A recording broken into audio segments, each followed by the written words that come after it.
Karen mocked a war colonel in court. Judge Judy's answer shocked the internet. The fluorescent lights of Studio City Courtroom 5 buzzed with an unusual tension. That Tuesday morning, camera operators adjusting their angles as they sensed something explosive was about to unfold. To the millions watching at home, it would look like just another small claims case. Another entitled plaintiff versus a hard-working defendant. But no one in that room, not the bailiff who'd seen thousands of cases, not the producers who'd heard every excuse imaginable, and certainly not the smirking woman in the Chanel suit could have predicted that this single hearing would become the most watched, most shared and most debated Judge Judy episode in the show's 25-year history. Before we dive into this incredible case, tell me in the comments where you're watching from. I love seeing where my viewers are around the world. And don't forget to hit that subscribe button so you never miss more unbelievable cases like this one. Now sit back, relax, and enjoy the video. Patricia Whitmore, who insisted on being called Mrs. Whitmore, sat in the plaintiff's chair like she owned it, her perfectly manicured nails drumming against the wooden armrest, her platinum blonde hair styled in that particular way that screamed expensive salon and monthly touch-ups. The diamond tennis bracelet on her wrist caught the studio lights every time she gestured, which was often, and her leather Hermes bag, the kind that cost more than most people's monthly rent, sat perched on her lap like a trophy. She'd already made 3 dismissive comments to the bailiff, rolled her eyes twice at the camera crew and checked her phone 4 times despite being told to put it away. This was a woman who believed the rules applied to everyone else. Across from her stood Colonel James Mitchell, retired Army infantry, though you'd never know his rank from looking at him. No uniform, no medals pinned to his chest, no flag waving behind him. Just a 52-year-old man in a simple navy blue blazer that had seen better days. Khaki pants with a crease ironed down the front out of habit, and work boots that still had dried mud on the soles from that morning's landscaping job. His salt and pepper hair was cut high and tight, military precision even after 5 years of civilian life, and his hands, calloused and scarred from years of manual labor, held a single manila folder containing his evidence. He stood at attention without meaning to, decades of training making his posture ramrod straight, his eyes forward, waiting for his turn to speak. There was something quiet about him, something that Patricia Whitmore had clearly mistaken for weakness. What nobody knew yet, what the cameras hadn't revealed and what would only come out in the most devastating way possible, was that Judge Judy herself was walking into this courtroom carrying something personal. Her own father had served in World War II, had come home with shrapnel still embedded in his leg and nightmares that woke him until the day he died. She'd grown up watching her mother care for a man who'd given everything for his country, and received a modest pension and a flag in return. The producers didn't know it. Patricia Whitmore certainly didn't know it, and Colonel Mitchell, standing there quietly with his folder of evidence, had no idea that he was about to have the fiercest advocate he'd ever encountered. This wasn't just going to be a case about landscaping and unpaid bills. This was about to become a reckoning. They weren't here for a simple fender bender or a neighborhood noise complaint. This was about respect, a violated contract, and Patricia Whitmore's absolute refusal to pay $3,500 for services rendered by a man she deemed beneath her. What should have been a straightforward breach of contract case, the kind Judge Judy could resolve in her sleep, was about to become a masterclass in accountability broadcast to millions of viewers faster than Patricia could compose her next scathing yelp. Review. The case file told a story that had become all too familiar in small claims courts across America. 6 months earlier, Patricia Whitmore had contacted Mitchell's Landscaping and Garden Services, a modest operation Colonel Mitchell had started 18 months after retiring from 28 years of military service. She'd found him through a local directory, not through the glowing recommendations from his 24 satisfied clients, not through the 5-star reviews on his basic website, but simply because he was available on short notice and his rates were reasonable. She needed her yard renovated before hosting her annual garden party, an event she'd described in emails as the social highlight of the season where she could showcase her home to the neighborhood association. Bored and visiting relatives from Connecticut, the contract was clear, itemized down to the last bag of mulch, complete removal of overgrown weeds and dying shrubs from the front and backyards, installation of a decorative stone pathway winding from the driveway to the front porch, planting of seasonal flowers, specifically petunias, marigolds, and begonias in colors Patricia had selected herself from a catalog, fresh dark mulch around all planted areas, installation of 3 ornamental Japanese maples in the backyard, repair and releveling of an existing patio that had settled unevenly over the years. The quoted price was $3,500, parts and labor included, with a completion timeline of 10 business days. Patricia signed the contract without reading it thoroughly, which would become painfully obvious later. and handed over a deposit check for $1,000. Colonel Mitchell, who approached his landscaping business with the same precision he'd brought to leading infantry units through hostile territory, began work exactly on schedule. He showed up every morning at 7 sharp, worked through the heat of early autumn, and methodically transformed Patricia's neglected yard. He pulled weeds that had roots going down 2 feet. He hauled away 3 truckloads of dead plants and broken concrete. He hand-selected each stone for the pathway, arranging them so the natural variations in color created an elegant, flowing pattern. The flowers were planted in careful gradients, creating depth and visual interest that any landscape designer would have applauded. The Japanese maples, which he'd sourced from a specialty nursery 30 miles away, to ensure they were healthy specimens, were positioned to provide shade and aesthetic balance. He releveled the patio, replacing cracked stones and ensuring proper drainage. He even threw in extra touches that weren't in the contract, spreading premium mulch around the existing trees near the property line, and trimming the hedges that separated her yard from the neighbors. On day 9, ahead of schedule, he invited Patricia to do a walkthrough. She'd examined everything with a critical eye, walking the stone path in her heels, bending down to inspect the flowers, circling the Japanese maples. She'd made a few minor comments, nothing specific, just vague observations about how she'd imagined it differently, but she'd ultimately nodded and said the magic words that Colonel Mitchell had noted in his records. "I suppose it's acceptable." Not exactly a glowing review, but acceptance nonetheless. He'd finished the final touches the next morning, cleaned up every stray leaf and twig, and presented her with the final invoice for the remaining $2,500, plus an itemized receipt showing exactly where every dollar had gone. That's when Patricia Whitmore revealed who she really was. The check she wrote him bounced 3 days later. When Colonel Mitchell called to inquire, she'd answered with irritation in her voice, claiming she'd been too busy to ensure funds were in that account and would get to it when she had time. A week passed. 2 weeks. He sent a polite email. No response. He sent a certified letter. She signed for it but never replied. When he finally drove to her house to speak with her in person, she'd answered the door with her phone in hand, already recording him, and told him his work was substandard, and she wouldn't be paying for poor quality. But Patricia hadn't stopped there. She'd gone nuclear with the only weapon available to entitled people in the digital age: online reviews. She'd posted on Google, Yelp, Facebook, Nextdoor, and Angie's List, all within the same evening, each review more scathing than the last. She called his work incompetent and unprofessional. She wrote that he was an unqualified laborer masquerading as a landscaper. She claimed he damaged her property, though she provided no evidence. She warned others to stay away from so-called veteran-owned businesses that trade on sympathy rather than skill. And in the review that would later be read aloud in court, she'd written, "Just because someone played soldier for a few years doesn't mean they know the first thing about design or customer service. Military dropout trying to make a buck off people's patriotism. Do not hire." The reviews devastated Colonel Mitchell's small business almost overnight. 3 potential clients canceled consultations, specifically citing the reviews. A corporate property management company that had been considering hiring him for regular maintenance of their rental properties pulled their offer. His phone, which had been ringing steadily with inquiries, went quiet.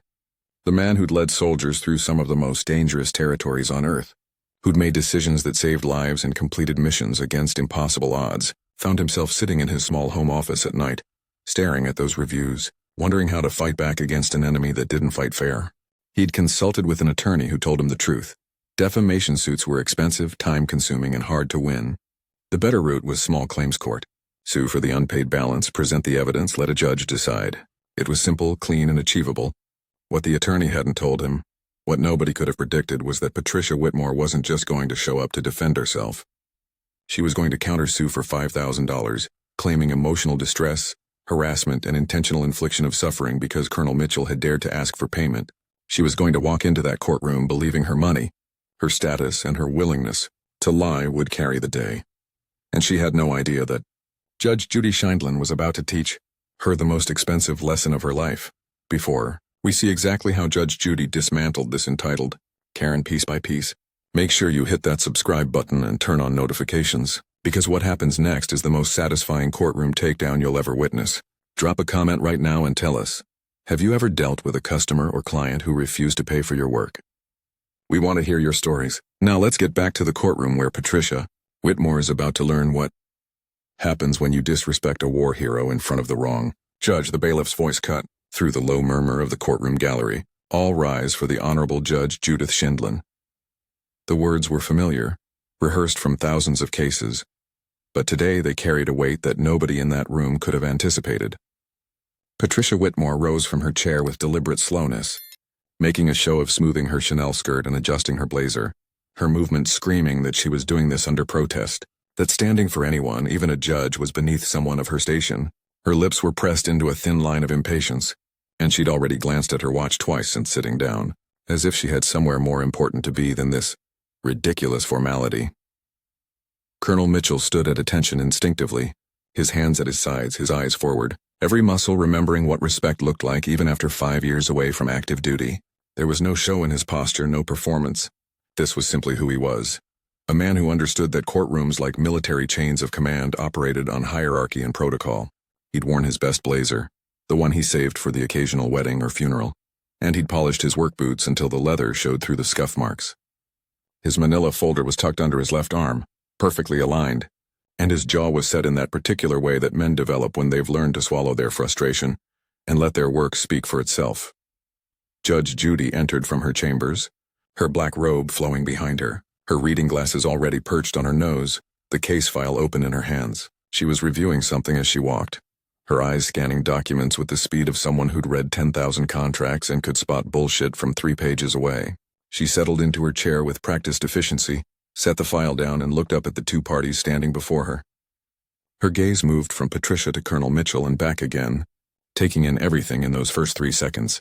The designer suit versus the worn blazer, the irritated entitlement versus the quiet dignity, the woman who thought she was above this versus the man who simply wanted what he was owed. "Be seated," Judge Judy said, her voice carrying that particular New York sharpness that could cut through excuses like a hot knife through butter. Patricia sat with a theatrical sigh, crossing her legs and immediately beginning to tap her foot in a rhythm that suggested barely contained impatience. Colonel Mitchell sat carefully, his folder now resting on his lap, his hands folded over it, waiting for permission to speak. The contrast between them was so stark that even the camera operators adjusted their angles to capture it, sensing that this physical distance represented something much larger.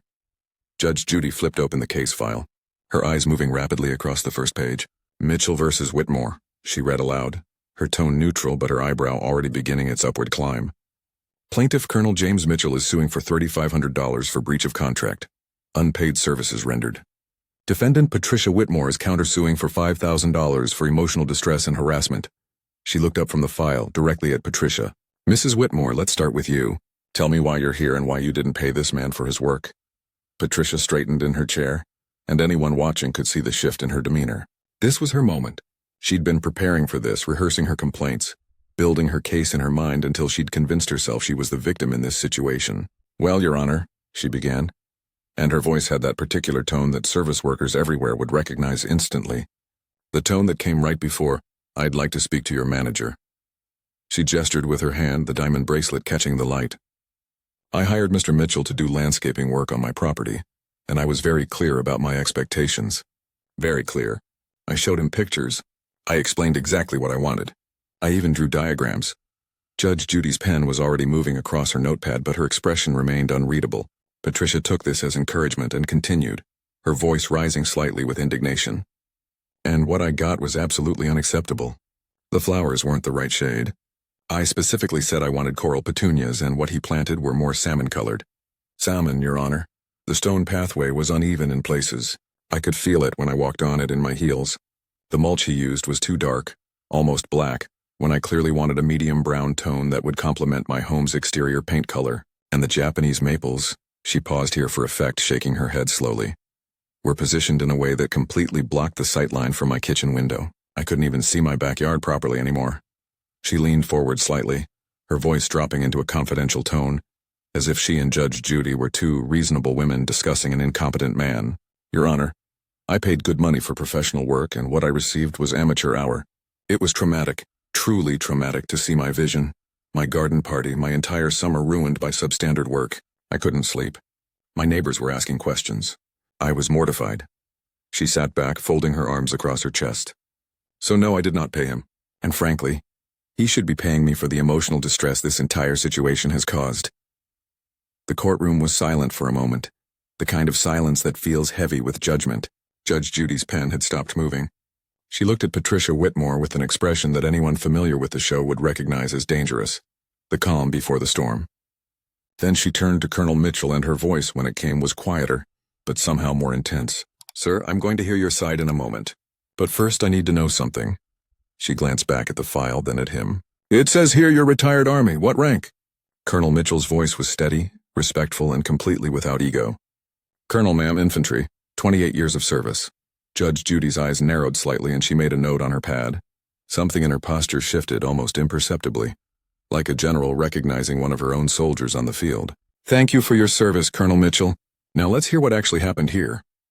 Colonel Mitchell opened his manila folder with hands that didn't shake, even though this moment represented 6 months of frustration, lost income, and sleepless nights wondering if he'd made a mistake leaving the structured world of the military for the chaos of small business ownership. He pulled out the first document, a printed contract with both signatures clearly visible at the bottom, and handed it to the bailiff, who delivered it to Judge Judy's bench. "Your Honor, this is the signed contract between myself and Mrs. Whitmore. Every service is itemized. Every cost is broken down. She signed it on August 15th and gave me a $1,000 deposit that same day." Judge Judy took the contract, her eyes scanning it with the practiced efficiency of someone who'd read thousands of agreements and could spot a loophole or ambiguity from a mile away. Colonel Mitchell continued, his voice calm and factual, like he was delivering a mission briefing. "The contract specified 10 business days for completion. I finished in 9. On day 9, I walked Mrs. Whitmore through the entire property. She examined everything, made a few comments about personal preference, but ultimately told me, and I quote, 'I suppose it's acceptable. I have that documented in my work log with the date and time.'" He pulled out a small notebook, the kind with a black cover and ruled pages, the edges worn from being carried in his back pocket during jobs. "I keep detailed records of every project, Your Honor. Client communications, work completed each day, materials purchased, hours logged. It's a habit from the military. Document everything." Judge Judy nodded slightly, and anyone watching could see the respect forming in her expression. This was a man who operated with discipline and integrity, qualities that were becoming increasingly rare in her courtroom. Patricia Whitmore shifted in her seat, uncrossing and recrossing her legs, her foot tapping faster now. She could sense that things weren't going the way she'd imagined. Colonel Mitchell pulled out a stack of photographs, before and after shots that told a story more powerful than any words could. The before pictures showed a yard that looked like it had been abandoned for years. Weeds as tall as the fence line, dead shrubs with skeletal branches reaching toward the sky, cracked concrete on the patio with grass growing through the fissures, bare patches of dirt where nothing would grow, and a general sense of neglect that suggested Patricia Whitmore had let her property deteriorate until she needed it to look good for her social event. The after photos were striking. A stone pathway that curved gracefully from driveway to porch, each stone fitted carefully to create a natural flowing pattern, flower beds bursting with color, petunias and marigolds and begonias arranged in complementary gradients that any landscape designer would have praised. 3 healthy Japanese maples positioned to provide shade and visual balance, their leaves that perfect early autumn red that made them look like they were glowing. Fresh dark mulch spread evenly around every planted area, creating clean borders and a finished professional appearance. The patio, releveled and restored, looked like it belonged in a home and garden magazine. Judge Judy spread the photos across her bench, comparing them side by side, and her eyebrow climbed higher with each image. "Mrs. Whitmore, you're telling me this is unacceptable work?" She held up one of the after photos, pointing to the flower beds. "These flowers that you claim are the wrong color?" Patricia leaned forward, squinting at the photo like she was examining evidence of a crime. "Your Honor, in person they're much more salmon than coral. The photos don't capture the true shade, and besides, it's not just the color. It's the overall vision." He didn't understand what I was trying to achieve aesthetically. Judge Judy's expression hardened. "Did your contract specify an exact Pantone color for the petunias, Mrs. Whitmore?" Patricia blinked, confused. "Oh, what?" "A Pantone color. A specific shade. Did you write down in this contract that you wanted PMS 178 coral instead of PMS 170 salmon?" Judge Judy's voice was dry, almost mocking. "Or did you just say coral petunias and expect this man to read your mind?" "Well, I assumed," Patricia began, but Judge Judy cut her off with a raised hand. "Assumption is not a contract term, Mrs. Whitmore." She turned back to Colonel Mitchell. "Continue, Colonel." He pulled out another document, this one printed from his business bank account. "After I completed the work, I presented Mrs. Whitmore with an invoice for the remaining $2,500, and she wrote me a check on September 28th. That check bounced on October 1st due to insufficient funds." He handed over the bank notice. the red stamped letters reading NSF, visible even from across the courtroom. I contacted her multiple times by phone, email, and certified mail. She stopped responding after the first week. Patricia's face flushed. I was busy, Your Honor. I had family visiting. I had obligations. I couldn't just drop everything because he was hounding me for money. Hounding you? Judge Judy's voice rose slightly. He was asking for payment for completed work. That's called collecting a debt, not hounding. She looked back at Colonel Mitchell. What happened next? Colonel Mitchell's jaw tightened, and for the first time a flash of emotion crossed his face. She posted reviews, Your Honor, multiple platforms. Google, Yelp, Facebook, Nextdoor, all within the same evening. He pulled out printed copies of each review, the words visible in standard computer font, each one more vicious than the last. She called me incompetent. She told people to avoid veteran-owned businesses. She said I was trading on sympathy instead of skill. Judge Judy took the reviews, reading them silently, her expression growing darker with each page. When she reached the final review, the one that mentioned played soldier and military dropout, her hand tightened on the paper. She looked up at Patricia Whitmore, and the temperature in the courtroom seemed to drop 10 degrees. Mrs. Whitmore, Judge Judy said, her voice deadly quiet. Did you write that this man played soldier for a few years?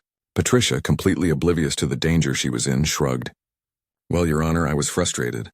And honestly, I don't think people should get special treatment just because they were in the military. It's a job like any other job. They chose to enlist. Nobody forced them. The courtroom went completely silent. Even the camera operators stopped adjusting their equipment. Colonel Mitchell's face remained impassive, but his hands gripped the folder just a little tighter. And Judge Judy Scheindlin, daughter of a World War II veteran, looked at Patricia Whitmore like she was seeing someone truly despicable for the first time. A job like any other job, Judge Judy repeated slowly, letting the words hang in the air. Is that what you think military service is, Mrs. Whitmore? Judge Judy removed her glasses slowly, deliberately, and set them down on the bench with a soft click that somehow echoed through the silent courtroom like a gavel strike. She leaned back in her chair, her eyes never leaving Patricia Whitmore's face, and the silence stretched for 5 seconds. 10 seconds, 15 seconds that felt like an eternity. Every person in that courtroom understood instinctively that they were about to witness something extraordinary, something that would be replayed and quoted and referenced for years to come. Mrs. Whitmore, Judge Judy began, her voice low and controlled in a way that was somehow more terrifying than shouting. I've been sitting on this bench for over 25 years. I've seen every type of plaintiff, every type of defendant, every excuse, every lie, every scheme you can possibly imagine. I thought I'd seen it all. She paused, letting that sink in. But you, standing here in your designer suit with your expensive jewelry, dismissing military service as just a job, calling a decorated combat veteran someone who played soldier. You represent something that makes my blood boil. Patricia's mouth opened to respond, but Judge Judy's hand shot up. You don't get to speak right now. You had your chance. Now you're going to listen, and you're going to learn something, though I doubt very much that you're capable of learning anything that doesn't directly benefit you. Judge Judy stood up from her bench, a rare move that made the bailiff actually straighten in surprise. She picked up the reviews Patricia had written, holding them like they were contaminated. Let me tell you what playing soldier actually means, Mrs. Whitmore. It means leaving your family for months or years at a time, not knowing if you'll come home. It means sleeping in dirt in 120-degree heat, with 50 pounds of gear strapped to your body. It means watching friends die and carrying that weight for the rest of your life. It means making decisions before breakfast that could save lives or cost lives. Decisions that people like you couldn't handle in a million years. Her voice grew stronger, more passionate. Colonel Mitchell did 5 combat tours. 5 times he deployed to war zones where people were actively trying to kill him. 5 times he said goodbye to his family, not knowing if he'd see them again. And he did that so people like you could sit in your comfortable home, drinking your wine, complaining about the shade of your petunias. The contempt in her voice was palpable, thick enough to cut. And after 28 years of that service, after sacrificing his youth, his peace of mind, and pieces of his soul for this country, he started a small business, working with his hands, honest labor, and you hired him, let him complete the work, then decided you didn't want to pay. Judge Judy threw the reviews down on her bench. Worse, you tried to destroy his reputation because he had the audacity to ask for what he earned. Patricia tried again. Your Honor, if you'd just let me explain. I don't want your explanations. Judge Judy's voice cracked like a whip. I want you to sit there and listen to my judgment because it's going to hurt. Judge Judy sat back down, picked up her gavel, and her voice became ice cold, each word a hammer blow. Here's my ruling. Your case is dismissed entirely. Your ridiculous countersuit for emotional distress is dismissed with prejudice, meaning you can never bring it again. It was frivolous, it was vindictive, and it wasted this court's time. She pointed the gavel at Patricia. You owe Colonel Mitchell $3,500 for the services he completed. You owe him an additional $2,000 for court costs, lost business opportunities, and the damage your defamatory reviews caused to his reputation. That's $5,500 total, and you'll pay it within 30 days or I'll personally ensure a judgment lien is placed on your property. Patricia's face drained of color. Your Honor, I'm not finished. Judge Judy's voice thundered through the courtroom. You will remove every single defamatory review you posted within 24 hours. You will post a public apology on each platform stating that Colonel Mitchell's work was professional and that your complaints were based on personal preference, not quality. If you fail to comply, he has grounds to sue you for defamation in civil court, and I'll provide him with a letter of recommendation for any attorney who wants to take that case pro bono. Judge Judy wasn't done. She leaned forward, her eyes boring into Patricia Whitmore with an intensity that made the woman visibly shrink in her chair. But here's the part that I want you to remember for the rest of your entitled life. Mrs. Whitmore, you came into my courtroom thinking your money, your status, and your willingness to lie would intimidate a man who's faced down actual enemies with actual weapons. You thought you could bully someone who's shown more courage in a single day of service than you've shown in your entire existence. She picked up the photograph of the transformed yard, holding it up so the cameras could capture it. This work is exceptional. Any objective person can see that. But you couldn't admit you were wrong. You couldn't just pay the man what you owed. Instead, you had to destroy, to demean, to disrespect. And you picked the wrong person, in the wrong courtroom, on the wrong day. Judge Judy's voice dropped to barely above a whisper, but every word carried. I'm the daughter of a World War II veteran, Mrs. Whitmore. My father came home with shrapnel in his leg and nightmares that never stopped. I watched my mother care for a man who'd given everything for his country. So when you stand in my courtroom and say that military service is just a job, when you mock a combat veteran who's asking for nothing more than fair payment for honest work, you're not just disrespecting him. You're disrespecting every man and woman who's ever worn the uniform, including my father. The courtroom was completely silent except for the sound of Patricia Whitmore's sharp, panicked breathing. Judge Judy picked up her gavel, holding it high. We're done here. Judgment for the plaintiff, Colonel Mitchell, in the amount of $5,500, case dismissed. The gavel came down with a crack that sounded like thunder. Patricia sat frozen, her face a mixture of shock and humiliation, finally understanding that she'd lost everything. The money, the case, and most importantly, her dignity on national television. Judge Judy turned to Colonel Mitchell, her expression softening completely. Colonel, thank you for your service to this country, and I'm sorry you had to deal with this nonsense. You're a good man running an honest business. Don't let people like her make you doubt that. Colonel Mitchell stood, his military bearing returning, and his voice was steady despite the emotion visible in his eyes. Thank you, Your Honor. That means more than you know. As he turned to leave, 3 people in the gallery, including one man wearing a VFW cap, stood and began clapping. Within seconds, the entire courtroom erupted in applause, something that rarely happened in Judge Judy's court. Patricia Whitmore sat alone, her designer purse clutched to her chest, as the reality of what had just happened crashed over her like a wave. The cameras captured it all. Her humiliation, the colonel's quiet vindication, and Judge Judy's satisfied nod as she gathered her files and exited the bench. What none of them knew yet was that this footage would be uploaded to YouTube within hours, shared across every social media platform by evening, and by the next morning, Patricia Whitmore would be the most hated woman on the internet, while Colonel Mitchell would become a symbol of dignity in the face of entitlement. The case was over, but the reckoning had only just begun. If you think Judge Judy absolutely destroyed that entitled Karen, hit that like button right now and smash that share button because this story gets even better. What happened after the cameras stopped rolling will blow your mind. The internet had something to say about Patricia Whitmore, and trust me, she was not ready for what came next. Stay tuned to see how viral justice changed both of their lives forever.